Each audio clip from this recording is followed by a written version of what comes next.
तो 10,000 वर्ल्ड के पिछले एपिसोड में हमने देखा कि डेमोनिक फॉरबिडन एरिया में एक जगह पर दो लड़कियों को लिन फैंग की अनकॉन्शियस बॉडी मिलती है।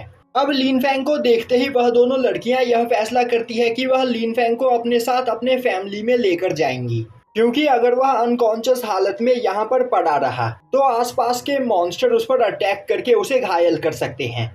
अब दिखाया जाता है कि वह दोनों लड़कियां अपने फ्लाइंग शिप पर लिन फैंग की बॉडी को रखकर उसे अपने विलेज की ओर लेकर जा रही होती है। तभी पहली लड़की बोलती है, सिस्टर, यह पर्सन फॉरबिडन एरिया में आउटसाइड वर्ल्ड से आया है, तो क्या यह हमें भी अपने साथ आउटसाइड वर्ल्ड में लेकर जा सकता है, क्योंकि हमारी यांग फैमिली यहाँ पर पिछले कई हजार सालों से कैद है, तो क्या पता यह यहाँ से बाहर निकलने में हमारी मदद कर सके।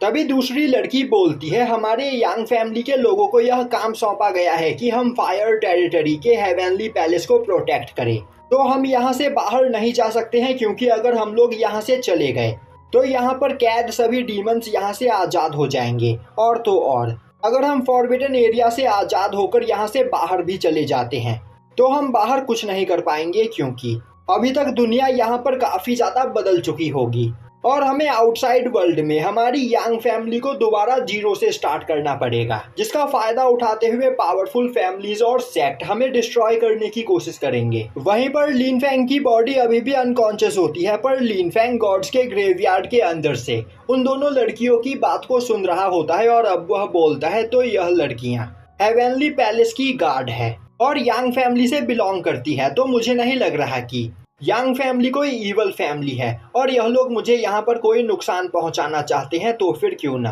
पहले मैं यहाँ पर डीमन किंग की स्पिरिचुअल बॉडी से मिले हुए ईवल ऑर्ब को रिफाइन करके अपनी पावर को थोड़ा सा बढ़ा लूँ। यह बोलते हुए अब वह अपने डिवाइन फर्नेस के अंदर से उस ईवल ऑर्ब को बाहर निकालता है और अब वह उसे देखते हुए बोलता है, यह तो एक डार्क इनकारनेशन सूत्रा है और यह डार्कनेस सूत्रा किसी भी पर्सन के दिल के अंदर मौजूद डार्कनेस को अपनी अंदर एब्जॉर्ब करके उसे एनर्जी में बदल देता है, जो डार्क एनर्जी बहुत ही ज़्यादा पावरफुल होती है। और तो और उस एनर्जी का यूज़ करते हुए मैं यहाँ पर अपनी किसी भी टेक्निक का एक डार्क क्लोन बना सकता हूँ, जो डार्क क्लोन मेरे यहाँ पर अनकॉन्शियस होने के बाद भी काम करता रहेगा। यह सच में एक सुप्रीम टेक्निक है। तो इस फॉरबिडन लैंड में इसी तरह की कई और सारी सुप्रीम टेक्निक्स मौजूद होगी, तो मुझे इस फॉरबिडन एरिया को एक्सप्लोर करके यहाँ से और भी ज़्यादा सुप्रीम टेक्निक्स को हासिल करना चाहिए। दूसरी ओर यांग फैमिली की वह दोनों लड़कियाँ अपने फ्लाइंग शिप में अपने फैमिली की ओर जा रही होती है, तभी कुछ डीमन उनके फ्लाइंग शिप के सामने आते हुए उनका रास्ता रोक देते हैं। अब उनमें से एक डीमन बोलता है, मिस यांग, फाइनली आप यहाँ पर मुझे मिल ही गई। वैसे आप मुझे यहाँ पर काफ़ी ज़्यादा जल्दी में लग रही हो, तो क्या आप अपनी फैमिली की ओर जा रही हो और आपको सच में लग रहा है कि हमारे रहते आप अपनी फैमिली तक पहुंच पाओगी? यह सुनते ही वहां पर पहली लड़की काफ़ी ज़्यादा डर जाती है, जो देखते ही दूसरी लड़की उसे संभालती है और अब वह पहली लड़की से बोलती है कि मैं यहाँ पर इन सभी डीमंस को रोकने की कोशिश करती हूँ, तब तक तुम उस पर्सन की बॉडी को लेकर यहाँ से भाग जाओ। यह सुनते ही पहली लड़की बोलती है, सिस्टर, मैं आपको छोड़कर नहीं जाऊंगी। तभी मिस यांग उसे धक्का देते हुए बोलती है, मैंने तुमसे कहा ना कि तुम्हें यहाँ से जाना होगा, क्योंकि हम दोनों एक साथ मिलकर भी इनसे फाइट में नहीं जीत सकते हैं। और अब मिस यांग अपनी स्वॉर्ड को बाहर निकालते हुए उन सभी डीमंस के ऊपर अटैक करने लगती है, जो देखते ही पहली लड़की लिन फैंग की बॉडी को उठाकर वहां से भागने लगती है। तभी वह डीमन अपने पास से एक होली वेपन निकालते हुए मिस यांग के अटैक को डिस्ट्रॉय कर देता है, जो देखते ही मिस यांग अपने स्वॉर्ड्स के क्लोन को बनाते हुए उससे उस डीमन के ऊपर अटैक करती है। यह देखते ही वह डीमन अपने सोल बॉडी को बाहर निकालते हुए मिस यांग के अटैक को दोबारा से डिस्ट्रॉय कर देता है। अब मिस यांग अपनी ब्लड लाइन पावर का यूज करते हुए एक स्लैश अटैक करके उस डीमन की सोल बॉडी को डिस्ट्रॉय कर देती है। तभी वह डीमन हंसते हुए बोलने लगता है, मैं मानता हूँ तुम्हारी ब्लड लाइन सच में बहुत ही ज़्यादा पावरफुल है, पर तुम्हारी कल्टीवेशन अभी काफ़ी ज़्यादा कमज़ोर है, जिस वजह से तुम मुझसे नहीं जीत सकती हो। यह बोलते हुए वह वहाँ पर एक सिंफू फॉर्मेशन बनाते हुए कई सारे डेमोनिक चेन्स को समन करके मिस यांग को बांध देता है और अब वह हंसते हुए बोलने लगता है, आज यहाँ पर तुम्हारा मरना तय है, क्योंकि डेमोनिक सिंफू फॉर्मेशन से आज तक कोई भी नहीं बच पाया है। और तो और मैंने अपने इस फॉर्मेशन का यूज करते हुए हेवनली गॉड रेलम पर मौजूद इमॉर्टल्स को भी मारा है, पर अगर तुम चाहो तो मैं तुम्हें जिंदा छोड़ सकता हूँ। पर इसके लिए तुम्हें मेरा एक काम करना होगा, तुम्हें हम डीमंस के साथ मिलकर हमारे डीमन किंग को आजाद कराना होगा। और अगर तुम हमारे साथ काम करने के लिए तैयार हो जाती हो तो मैं तुम्हें जिंदा छोड़ दूंगा।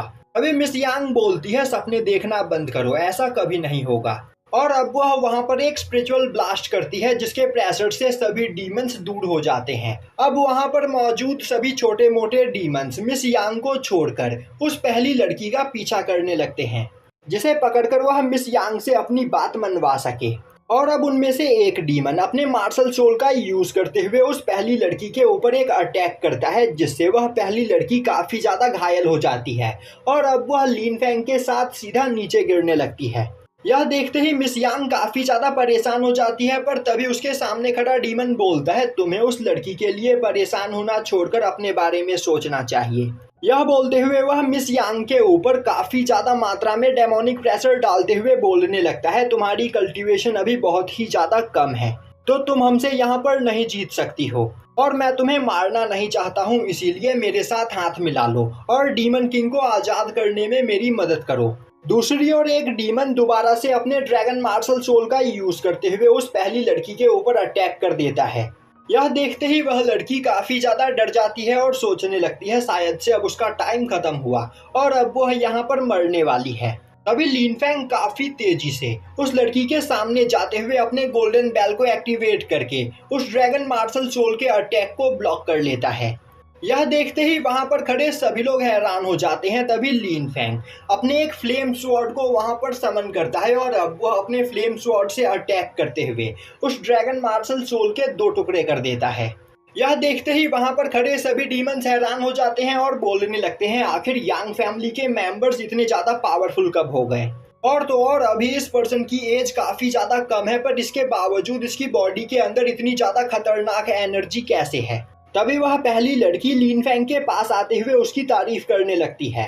अब लीन फैंग उसका सर सहलाते हुए बोलता है, तुम्हें परेशान होने की कोई जरूरत नहीं, मैं यहाँ पर अब सब कुछ संभाल लूंगा। तभी एक डीमन चिल्लाते हुए बोलता है, बच्चे मैं समझ गया हूँ कि तुम यांग फैमिली के मेंबर नहीं हो, तो मुझे बताओ आखिर तुम किस फैमिली से बिलोंग करते हो, कहीं तुम यहाँ पर आउटसाइड वर्ल्ड से तो नहीं आए, और अगर तुम यहाँ पर आउटसाइड वर्ल्ड से आए हो तो आखिर हमारे डार्क रॉयल फैमिली के मैटर के बीच में इंटरफेयर करने की तुम्हारी हिम्मत कैसे हुई। यह बोलते हुए वह सभी डीमंस एक साथ लीन फैंग के ऊपर अटैक कर देते हैं। तभी लीन फैंग वहां पर अपने 3 होली स्वॉर्ड को समन करते हुए काफी तेजी से अटैक करके उन तीनों डीमंस को मार देता है।